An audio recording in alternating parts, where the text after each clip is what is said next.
गुरु वही जिसके अंदर कोई गुरूर ना हो, कोई अहंकार ना हो। अगर अहंकार है अपने ज्ञान का तो वो गुरु कहलाने के लायक नहीं होता है।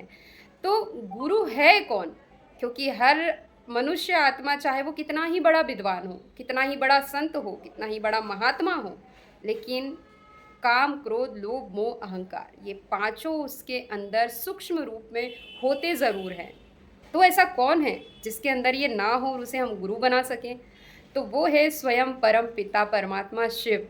क्योंकि वही सृष्टि के रचयिता है और वही स्वयं भगवान है। अगर उनका भी शरीर होता, अगर वो भी इस शरीर में आते, तो शायद वो भी इन विकारों से मुक्त नहीं हो पाते। लेकिन वो निराकार है, वो कल्याणकारी है, निरंकारी है।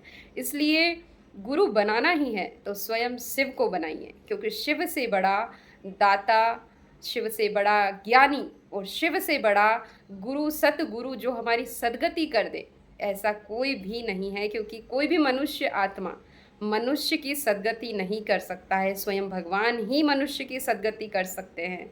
इसलिए गुरु बनाना ही है तो परम पिता परमात्मा सर्वशक्तिमान शिव को बनाइए, जिससे हमें बहुत चीज़ें प्राप्त होती है। हमारी आत्मा को क्लीन करने का काम केवल स्वयं भगवान ही कर सकते हैं, कोई मनुष्य आत्मा नहीं कर सकती है। चाहे वो कितना ही ज्ञान सुना दे, चाहे वो कितना ही ज्ञान दे समझा दे, लेकिन शक्ति देने वाला स्वयं भगवान होता है। क्योंकि ज्ञान को धारण करने की शक्ति भी भगवान ही दे सकता है, कोई मनुष्य नहीं दे सकता है। क्योंकि उसको धारण करने के लिए भी आपकी बुद्धि क्लीन चाहिए, और क्लीन बुद्धि के लिए आपको परमात्मा से कनेक्ट होना ही पड़ता है। जब उससे कनेक्ट होते हैं तो ऑटोमेटिक उसकी पावर हमें आती है, और वो पावर ही हमें सद्गति दिलाती है, सत्य के मार्ग पर लेकर चलती है। ओम शांति।